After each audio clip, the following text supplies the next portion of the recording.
नमस्कार दोस्तों, आज फिर से हमारे चैनल पे आपका हार्दिक स्वागत है। और हम बात करने वाले हैं ट्रिपल सी का एकदम स्टार्टिंग बैच। आज हम बात करने वाले हैं ट्रिपल सी के अंदर में कंप्यूटर असेंबलिंग क्या होता है और कंप्यूटर को कैसे हम वायर के जरिए हम कनेक्ट कर सकते हैं उसके विषय में। तो सबसे पहले मैं आपको बता दूं, कंप्यूटर में जो असेंबलिंग होता है, एक तरीके से कंप्यूटर की जो सीपीयू होता है उसके अंदर जो आपके पार्ट्स होते हैं, जैसे आपका मदरबोर्ड हो गया, एसएसडी हो गया, एमपीएस हो गया, उससे रिलेटेड भी बहुत सारे और हार्डवेयर होते हैं। उन सबको एक दूसरे से जब कनेक्ट किया जाता है ना, तो ये चीज़ें आपका असेंबल्ड हो जाता है। उसी को असेंबलिंग के नाम से हम जानते हैं। ये चीज़ें असेंबलिंग होगी। ये जब कंप्यूटर सीपीयू का छोटा बॉक्स होता है उसको सेट करने के लिए, यानी उसको बनाने के लिए इसका यूज़ करा जाता है। अब मैं बात करता हूँ कि कंप्यूटर को हम कैसे कनेक्ट कर सकते हैं, उसके लिए क्या सिस्टम होता है। तो सबसे पहले मैं आपको बता देना चाहता हूँ कि जो कंप्यूटर के जो पार्ट्स होते हैं वो निम्नतः 4 प्रकार के होते हैं, जिसमें सीपीयू आपका मेन रूप से आता है, मदरबोर्ड, सीपीयू के बाद मॉनिटर आता है, फिर इसके बाद आपका माउस आता है और कीबोर्ड होता है। टोटल 4 ऐसे पार्ट्स होते हैं जो कंप्यूटर को पूरा एक परिपूर्ण बनाता है। कंप्यूटर बनने में कैसे होता है ये देखते हैं। तो सबसे पहले हमारा क्या होता है, सबसे पहले हमारा एक मॉनिटर होता है। क्या होता है? मॉनिटर को आप इस तरीके से डिजाइन कर सकते हैं। फिर इसके बाद आपका क्या होता है? सीपीयू होता है। सीपीयू को भी आप जिस तरीके से आपको बनाना चाहते हैं आप बना सकते हैं। जैसे कि मैं यहाँ पे लिख देता हूँ, कोई एक इंडेक्स करके सीपीयू का नाम लिख दो, आप कुछ भी लिख लेना। फिर इसके बाद नीचे आपका क्या होता है, यहाँ सपोर्टिंग यूएसबी होता है। फिर इसके बाद इसके जस्ट साइड में हो सकता है कि आप जैक भी लगा सकते हो, जहाँ से आप ऑडियो वगैरह के लिए आप डायरेक्ट लीड लगा सकते हो। फिर इसके बाद इसमें स्टार्ट बटन होता है जो एक बड़े रूप में होता है। एक होता है रीसेट बटन, ये आपको थोड़ा छोटा देखने में लगता है। ये होता है हमारे एक तरीके से कहा जाए, तो आपका सीपीयू का मॉडल बन गया।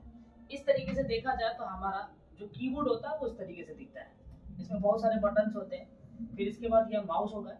अब ये तरीके से कहा जाए तो टोटल 4 पार्ट्स हमने बना दिया। अब इसको हमें सप्लाई जब देना होता है ना, तो हमें एक चाहिए होता है power board.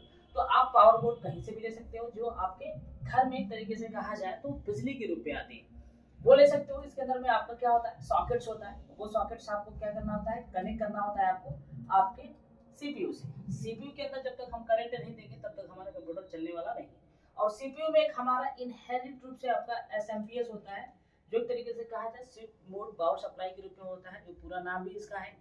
Switch mode power supply करता है क्या, इसको तो मैं बताऊंगा। सबसे पहले क्या करते हैं, इसको स्विच मोड पावर सप्लाई से हम कनेक्ट कर देते हैं, यानी इस सीपीयू को मेन पावर दे देते हैं। इसके बाद सीपीयू को ध्यान देंगे, सिर्फ पावर दिया है। इसके बाद हम दूसरा जो पावर देंगे वो हम देंगे मॉनिटर के अंदर। जब इस मॉनिटर के अंदर पावर दे देंगे तो हमारा मॉनिटर और सीपीयू के अंदर दोनों पावर आ चुका है। अब इस सीपीयू से हमें क्या करना है, इसको कनेक्ट कर देना है। आप HDMI से कर दीजिए या फिर आप VGA से कर दीजिए, किसी भी चीज से हो सकता है।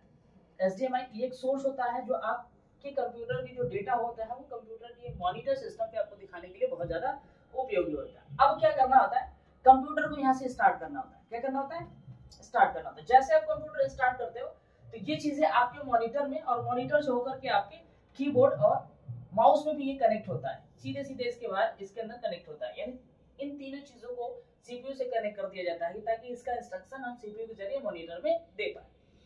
अब एक तरीके से देखा जाए तो इसका कनेक्शन होता है। कनेक्शन को समझते हैं एक बार और ध्यान से। ये हमारा पूरा हो गया सीपीयू।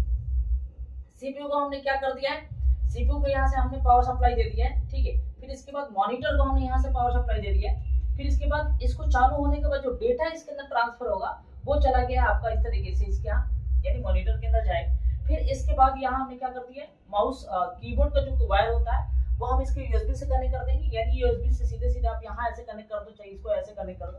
और इसके बाद लास्ट में हमने माउस से कनेक्ट कर दिया। ये टोटल प्रक्रिया होती है जो हम कंप्यूटर को आपस में कनेक्ट करते हैं। ये वायरिंग का प्रोसेस होता है। इसके बाद ही हमारा कंप्यूटर ऑन होता है। अब ऑन होने के बाद इसके ऊपर हम जो भी चाहे स्पेसिफिक कोई काम करना चाहे तो बड़ी आसानी से हम कर सकते हैं। ये कंप्यूटर के अंदर वायरिंग होता है और वायरिंग को हम समझते हैं इस तरीके से। अगर आपको और डिटेल वीडियो चाहिए तो आप मुझे कमेंट करिए, और हमारा वीडियो अच्छा लगे तो लाइक करिए, और चैनल पे आप नए हैं तो हमारे चैनल को सब्सक्राइब भी कर लीजिए।